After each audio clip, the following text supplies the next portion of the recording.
अगर आप कभी भी किसी महानगर में रहे हैं या रहते हैं तो आपको बखूबी पता होगा कि किसी बड़े शहर में रहना कितना खर्चों भरा काम है। और अगर आप एक आम इंसान हैं तो आपको अपने खर्चों को मैनेज करना कितना मुश्किल रहता होगा। दुनिया में ऐसे बहुत से शहर हैं जो काफ़ी महंगे हैं और इन शहरों में रहना एक आम इंसान के बस की बात नहीं है, क्योंकि ऐसे शहर में रहने के लिए आपको अच्छी खासी इनकम करनी पड़ेगी। तो आज की इस वीडियो में हम दुनिया के 5 सबसे महंगे शहर के बारे में बात करेंगे। तो चलिए शुरू करते हैं। Number 5, Singapore. सिंगापुर आधिकारिक तौर पर एक समुद्री द्वीप शहर है और यह इस लिस्ट में 5वें नंबर पर है। सिंगापुर एक बेहतरीन सिटी है और सख्त नियम और अनुशासन के साथ यह एक अच्छा टूरिस्ट प्लेस भी है और यहाँ की पूरी अर्थव्यवस्था को एक मजबूत सरकार द्वारा चलाया जाता है। और यही वजह है कि यहाँ पर विदेशी कंपनियाँ अपना अच्छा खासा इन्वेस्टमेंट करती हैं। सिंगापुर में जॉब करने वाले लोगों को एक अच्छी खासी पेमेंट दी जाती है जिससे कि वे एक अच्छी लिविंग कर सकें। सिंगापुर की इकनॉमी दुनिया भर में सबसे मजबूत इकनॉमी मानी जाती है। सिंगापुर में प्रॉपर्टी लेना काफ़ी मुश्किल भरा काम है क्योंकि यहाँ पर प्रॉपर्टी काफ़ी महंगी है। ऐसा इसलिए क्योंकि यहाँ पर प्रॉपर्टीज़ बहुत ही कम अवेलेबल हैं। ज़्यादातर लोग ऐसी जगह पर रहना पसंद करते हैं जहाँ पर वो काम कर रहे हों। उस लिहाज से अपने ऑफिस के आसपास घर खोजना सिंगापुर में काफ़ी चैलेंजिंग काम है। सिंगापुर में आम ज़रूरत की चीज़ें भी काफ़ी महंगी होती हैं, जैसे कि फूड प्रोडक्ट्स। ये भी इसलिए क्योंकि सिंगापुर फूड प्रोडक्ट्स को काफ़ी ज़्यादा तादाद में इंपोर्ट करता है। सिंगापुर में अगर 4 लोगों की एक फैमिली रह रही हो तो उनका महीने का खर्च लगभग $4000 हो जाता है, जो कि इंडियन रुपीज़ के हिसाब से बनते हैं 3 लाख रुपए। वहीं अगर कोई सिंगल व्यक्ति सिंगापुर में रहता है तो उसका मंथली खर्च लगभग $1000 तक हो जाता है। इस पूरे खर्चे में आपका रहने का रेंट भी शामिल है, तो इस लिहाज से कोई डाउट नहीं है कि सिंगापुर एक महंगा शहर है। Number 4, Zurich. ज्यूरिख स्विट्जरलैंड का सबसे बड़ा शहर है और चौथा सबसे महंगा शहर है। अच्छी लिविंग के लिए यह शहर मॉडर्न हॉट स्पॉट है। कई विश्व स्तर की कंपनी, एक अच्छा हेल्थ केयर और स्विट्जरलैंड के लो क्राइम रेट के साथ ज्यूरिख एक खुशहाल शहर बनता है। यूरोप के इस हिस्से में खूबसूरत पहाड़ों झरनों के बीच रहना एक जयपुर जैसा एहसास देता है, लेकिन यह शहर रहने के लिए काफ़ी महंगा भी हो सकता है। आपके इनकम का ज़्यादातर हिस्सा यहाँ पर आने जाने यानी कि ट्रांसपोर्ट, खाना पीना और अन्य चीज़ों में ही खर्च हो जाता है। वहीं ज्यूरिख में टैक्स, लाइसेंस और प्रीमियम बीमा भरने में भी आपके इनकम का अच्छा खासा हिस्सा भी खर्च हो जाएगा। इस खूबसूरत शहर में फुल एंजॉयमेंट के लिए आपको कितना खर्च करना पड़ सकता है, इस बात का अंदाज़ा आपको ज़रूर होना चाहिए।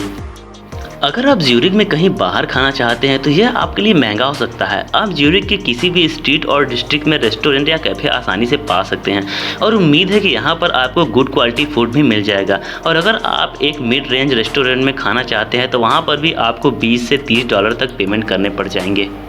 यहाँ पर खाने में फास्ट फूड भी महंगा मिलता है। वहीं अगर आप रहने के लिए कोई अपार्टमेंट लेना चाहते हैं तो यह आपको $1000 पर मंथ के नीचे नहीं मिलेगा, मतलब कि एक महीने का रहने का किराया 75,000 रुपये से भी ज़्यादा। अगर ज्यूरिख में कोई सिंगल व्यक्ति रह रहा है तो उसका एक महीने का खर्च लगभग $1500 तक हो जाएगा, जिसको कि अगर एक महंगे शहर के लिहाज से देखा जाए तो गलत नहीं होगा। ज्यूरिख को एक अच्छी इनकम और गुड अपॉर्चुनिटी वाले शहर के रूप में देखा जाता है और ज्यूरिख में काम करके आप अपने खर्चों को मैनेज कर पाएंगे कि नहीं, इसमें भी काफ़ी संदेह है। Number 3, Tokyo. टोक्यो जापान की व्यस्त राजधानी है जहां पर आपको ऐतिहासिक से लेकर अल्ट्रा मॉडर्न चीज़ें देखने को मिलेंगी और यह जापान का सबसे महंगा शहर है। टोक्यो में दुनिया का सबसे बेस्ट ट्रांसपोर्टेशन सिस्टम है जिसमें कि आप बहुत कम समय पर ही कहीं भी पहुँच सकते हैं। वहीं अगर आप टोक्यो में अपने आप को बोरिंग फील कर रहे हैं तो आप चीज़ों को एंजॉय करना नहीं जानते हैं। पूरे टोक्यो में एक बेहतरीन रेलवे नेटवर्क बनाया गया है और इस रेल नेटवर्क को प्राइवेट कंपनियों द्वारा चलाया जाता है और यह कंपनियां ही यहाँ का रेट और किराया तय करती हैं।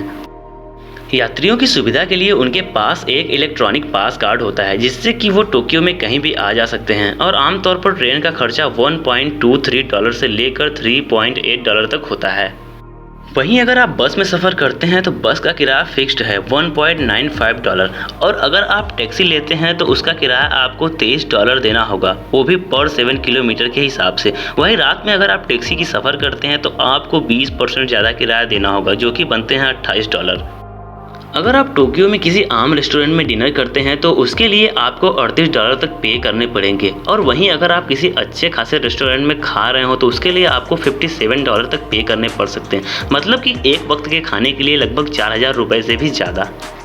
टोक्यो में अगर कोई सिंगल व्यक्ति रह रहा है तो उसका मंथली खर्च लगभग $2000 तक हो जाएगा और वहीं अगर 4 लोगों की फैमिली रह रही हो तो उनका खर्च लगभग $4500 तक हो जाएगा, मतलब कि एक महीने का खर्चा लगभग 3.5 लाख रुपए।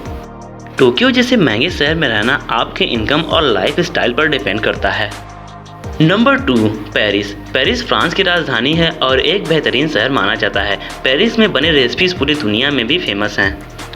पेरिस यूरोप का सबसे मुख्य शहर माना जाता है और यहाँ पर आपको आर्ट, कल्चर एंड गैस्ट्रोनॉमी देखने को मिलेगी और पेरिस दुनिया का दूसरा सबसे महंगा शहर भी है। पेरिस में घर लेना काफ़ी मुश्किल काम है। यहाँ की ऊंची ऊंची बिल्डिंग्स काफ़ी हिस्टोरिक है और यहाँ पर एक साधारण घर लेने के लिए आपको $800 से $1200 तक पे करने पड़ सकते हैं। घर का रेंट इस बात पर भी निर्भर करता है कि आप किस लोकेशन पे घर ले रहे हैं और वहीं अगर आप पेरिस से थोड़ा हटकर घर लेते हैं तो यह आपको थोड़ा कम रेंट देना पड़ सकता है। पेरिस में एक खूबसूरत ट्रांसपोर्टेशन सिस्टम भी है और आप सिर्फ $2.4 में पूरे शहर का कोना कोना देख सकते हैं।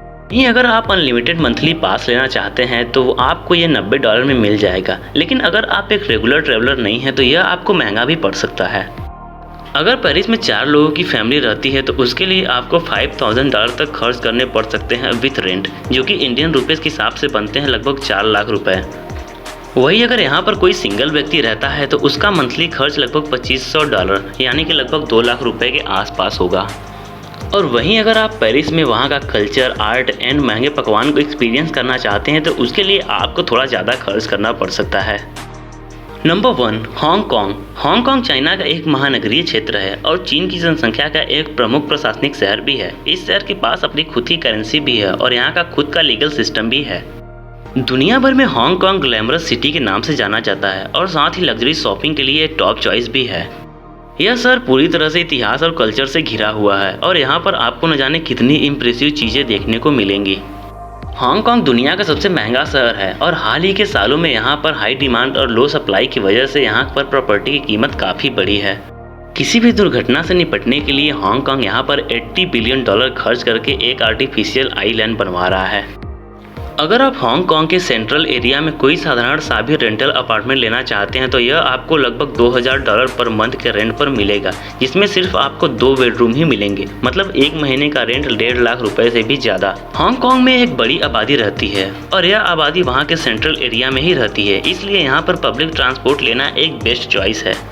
अगर आप मंथली ट्रांसपोर्ट पास कार्ड लेते हैं तो यह आपको $100 में मिलेगा और वहीं अगर आप टैक्सी लेते हैं तो आपको उसका चार्ज $30 पर 8 किलोमीटर के हिसाब से देना होगा। हांगकांग में खाने का रेट भी काफ़ी महंगा है। अगर आप यहाँ पर नॉर्मल मील भी लेते हैं तो आपको उसके लिए $40 से $45 पर मील देना होगा, यानी कि एक वक्त के खाने के लिए $3500 रुपये। अगर हांगकांग में 4 लोगों की फैमिली रह रही है तो उसके लिए एस्टिमेटेड मंथली कॉस्ट लगभग $6000 तक हो जाता है विथ रेंट, जो कि इंडियन रुपीज़ के हिसाब से बनते हैं 4.5 लाख रुपए। और वहीं अगर कोई सिंगल व्यक्ति रहता है तो उसका मंथली कॉस्ट $3500 तक हो जाता है।